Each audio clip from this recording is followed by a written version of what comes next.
dismissed every accomplishment I've made. You've talked about my father.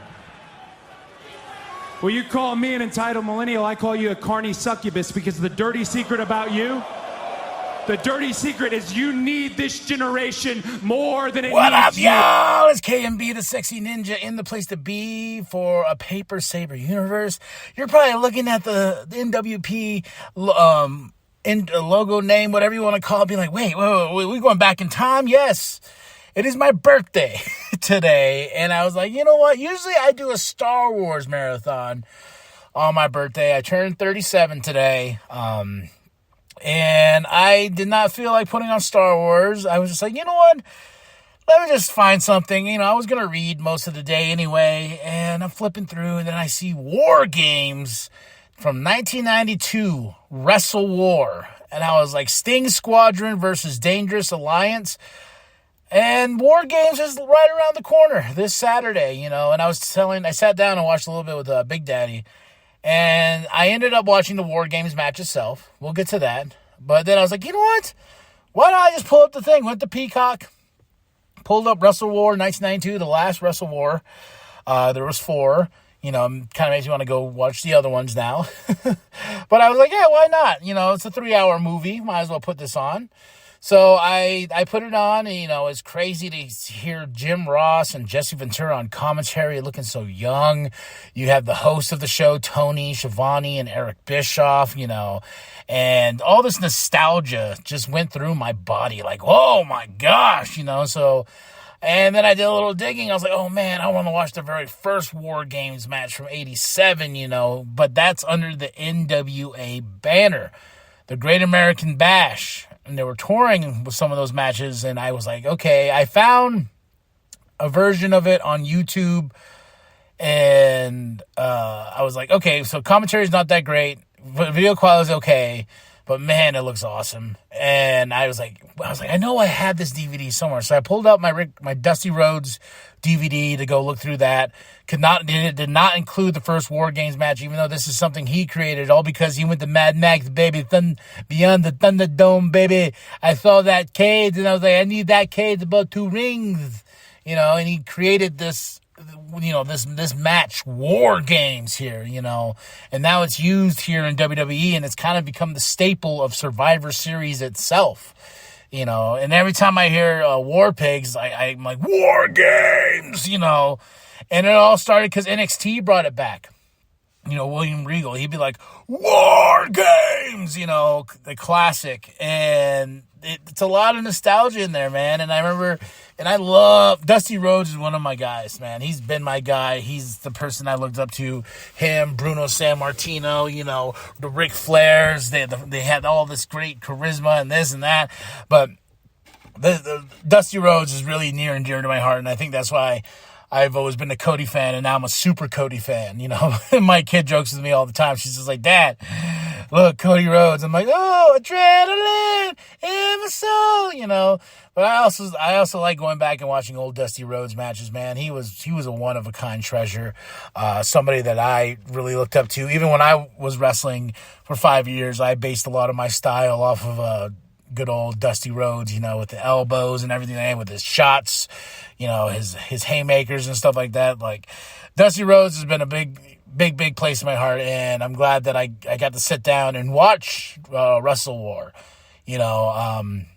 So we're going to talk about it, and I've been talking about for a while doing some nWp rewinds. You know, I was going to create a whole new, like, thing for it, but I was like, you know, it's part of the main feed. I don't want to go and create something that I have people to go try and find.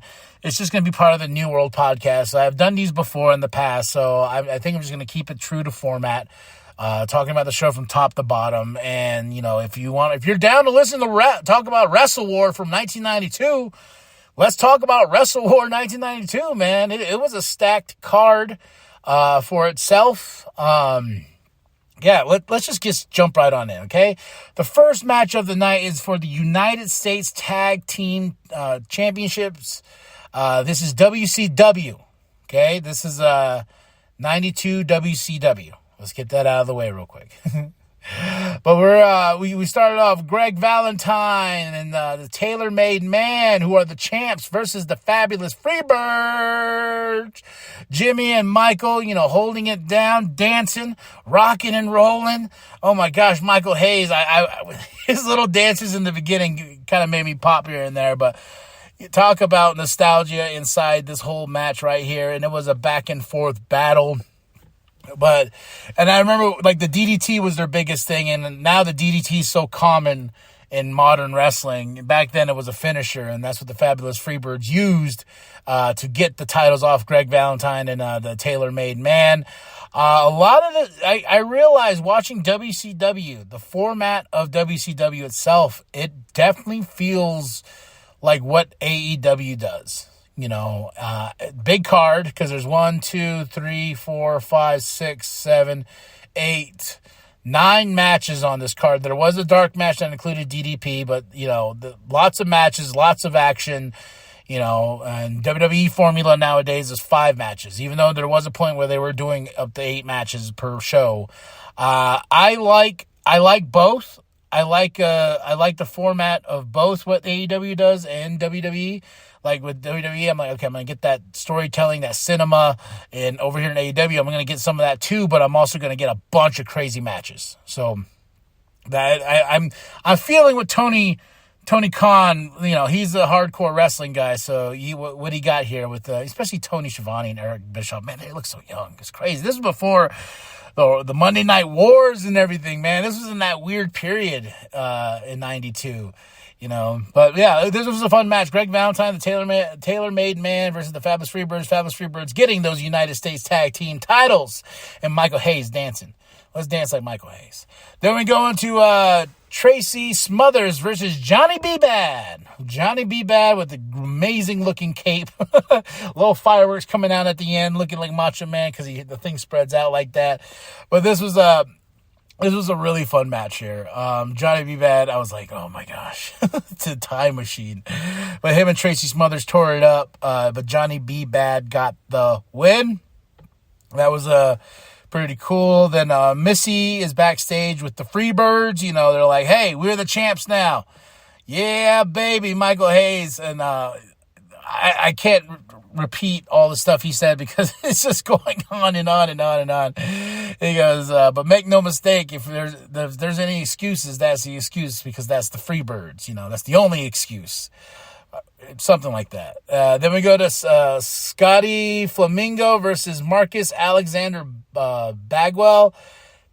Crazy names to remember. But this was fun. There was a moment, though, in this match where they started slapping the shit out of each other. And this is about right when Big Daddy came in. And, no, it was the next match. But this match here, these guys, I felt like something went wrong. And they just started slapping each other, like really freaking hard. And then they finally got a little bit of groove going. But Scotty Flamingo got the win by pulling the tights on Bagwell. But yeah, watch this match. This match was interesting because there was a moment where they just slapped each other. And I don't think that was part of what they were supposed to do. And next up, we got tag team action. Cactus Jack, bang, bang. With Mr. Hughes, the bodyguard, versus Ron Simmons and Junkyard Dog. Oh, oh, oh. This match, Mr. Hughes and Cactus Jack come out first. Cactus Jack's like, you know what, baby, I'm going to walk around the back. He leaves, and she's like, okay, He goes to the ring, and out comes Ron Simmons and Junkyard Dog, but Cactus Jack takes out the Junkyard Dog. Does that crazy elbow off the apron, onto the concrete floor, what really set Cactus Jack apart from a lot of people. And he takes out the Junkyard Dog, and then they take Junkyard Dog backstage, and Ron Simmons comes back out. He fights Mr. Hughes and Cactus Jack, gets Cactus Jack out of the ring. Then it's Mr. Hughes and Ron Simmons, and then it just becomes a singles match. Ron Simmons versus Mr. Hughes. But there's a moment before the bell rang where Cactus, this is right when Big Daddy walked in. Right when they get a camera shot on Cactus Jack, he goes, ah! Ah! Ah! I was like, what the fuck are you doing? Oh man, but this was an okay match, man. Mr. Hughes is a big dude. Ron Simmons can do what he can, but he gets the win over Mr. Hughes, and Cactus Jack's like, oh my God, you know. But Ron Simmons, man, God, I forgot how buff that dude was, man. He's like, poof, poof, check it out. Next up, some racism. The Super Invader with Harley Race versus Todd Champion. This was fun. This is a weird gimmick. Super Invader. He's dressed mostly in red. He has a weird like rainbow glove. He's got the Japanese sun on his, you know, over his. It's like, and clearly this is a white guy. He ain't Japanese, but this guy's called the Super Invader. You know, I was just like, what the fuck is going on? This match was okay. Super Invader got the win, but I was just like, man, this is one of those things where you know what, baby? You the Super Invader. We got so much beef with Japan, baby. We gotta do something. You know, this is. I feel like this is a Dusty creation. Could not be, you know. And that was the thing about wrestling. Like, if you were like in a shade of whatever color, you could be who the hell you want. You know, you're Samoan or you're Japanese now. You know, it's just these crazy things. But Super Invader gets the win. Next up, Richard Martin versus Big Josh. Big Josh. It was okay. Big Josh got that crotch right in Richard's face, though. Richard's like, oh, it stinks like Big Josh down here. And Big Josh for the 1 and the 2 and the 3. And now this is part of the show that finally picks up to where I'm like, okay, I'm getting into this now. For the WCW Light Heavyweight Championship, Flying Brian versus the Z-Man. Woo, baby, I put my devil horns in the sky because this was an awesome freaking match. Brian looking great. He's young. He's fresh here. It's just crazy to see. You got the Z-Man, and these two are battling each other, you know. And I really did enjoy this match. And I forgot to put down who won. I believe it was Flying Brian who got the win. He retains his championship, if I am correct. But no, this was a really fun match. I'm glad I got to sit down and watch this one because most of the time I was like, talking to Big Daddy. But this was a fun match, I gotta say. But next up, though, is my match of the, including War Games. Okay, I just thought about that. It would be my second match of the night. No, this would be my match of the night. I did enjoy War Games, but I enjoyed this just a little bit more. It was the Steiner brothers. Let me get my notes here. Versus Takayuki Iizuka and Tatsumi Fujinami for the IWGP Tag Team #1 contenders. Who's going to be the #1 contender for those? The IWGP Tag Team titles. Sorry, notes flying. But no, this was a badass match. These guys went at each other. It was a battle beyond battles of a tag team match, and moments where I was just like, damn, they're beating the shit out of each other. But this was an awesome tag team match, man. It's the Steiner brothers. I think this was at the tail end of when they were slowly just not, there's a point where the Steiner brothers were just not good, but the Steiner brothers were always good. I watched a Monday Night Raw. I reviewed like the first Monday Night Raw. The Steiner brothers were on, I think, that show. And then, man, I was just like, these guys are good. These guys are such a good tag team. And then just thinking about Braun Breaker, you hear his dad, the dog in him, man. So really fun match here, man. The Steiner brothers get the win over Fujinami and Iizuka. But this is a match y'all need to see. I'm really putting that up there right now. Go check out WrestleWar 1992. It is on Peacock. And check out this match. All right, now, get the sirens going. And Black Master.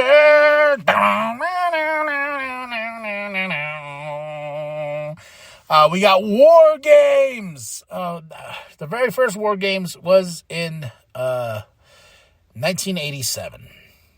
The Match Beyond. Now look at what it's grown into.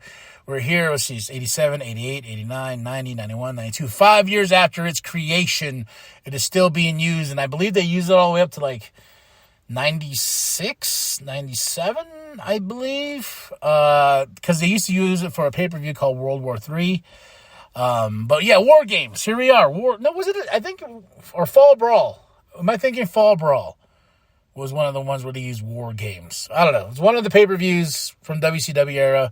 I definitely would like to watch every War Games match. So I'm going to try my hardest to find the first War Games match to watch because it's Four Horsemen, Dusty Rhodes, it's awesome. All right. First up, Sting Squadron. Sting. Nikita Koloff, Ricky Steamboat, Dustin Rhodes, Barry Windham. Does that make you feel old? It made me feel old. Then versus Paulie's Dangerous Alliance. Rick Rude, a very young Steve Austin with hair, Arn Anderson, Larry Zbyszko, and Bobby Eaton, and Paulie Dangerously and Medusa outside. The managers, holy hell. I mean, they get that crowd popping. This match was just fun. I should have put who started the match. I believe Steve Austin started the match with Barry Windham. Yeah, those two started the match first. And Steve gets busted open, and he's just bleeding like a stuffed pig throughout the entire match. Then who comes up next? Who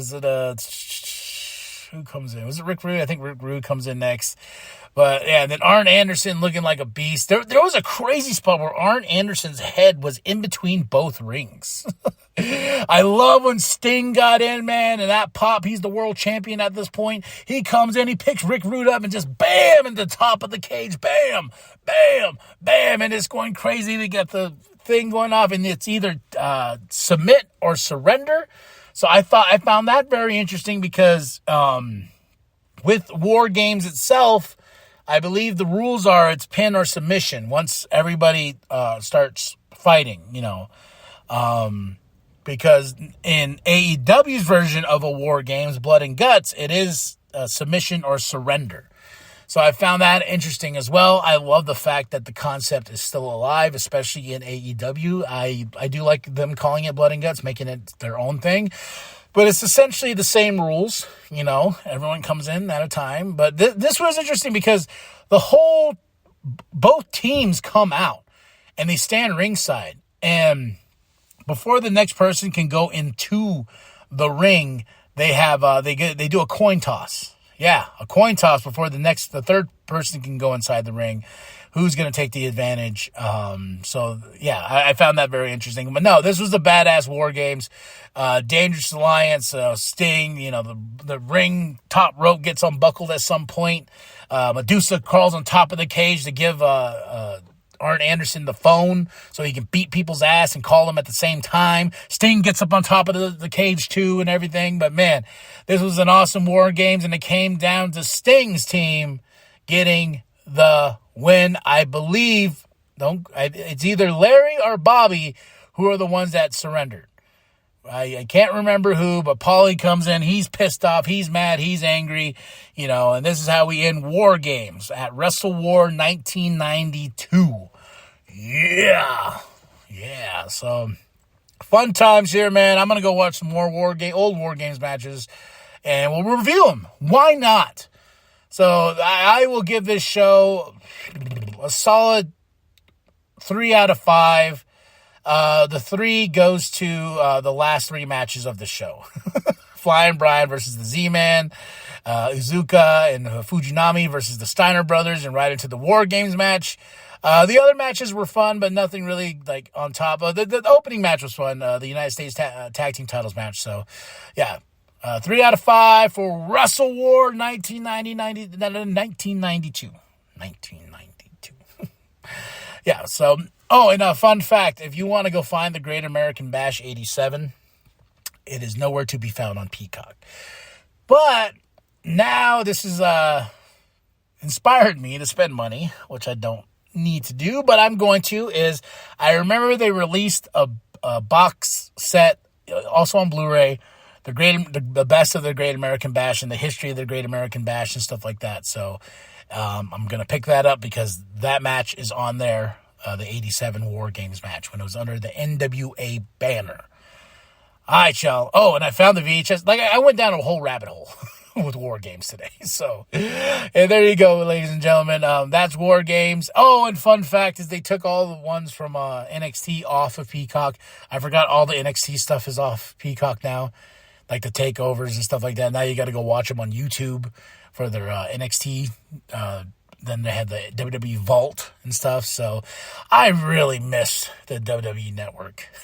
I really miss the WWE Network. So, all right, y'all. Drop those comments below. Hit that like. Hit the subscribe. Share it with your grandma. Share it with your grandpa. Share it with the bum down at Walmart. And if you get to sit down and watch this show, let me know. All right? Or if you remember this show, let me know. All right, y'all. And remember that the New World Podcast is for life. What is she doing here? What has she got? Oh, she gave Iron the phone.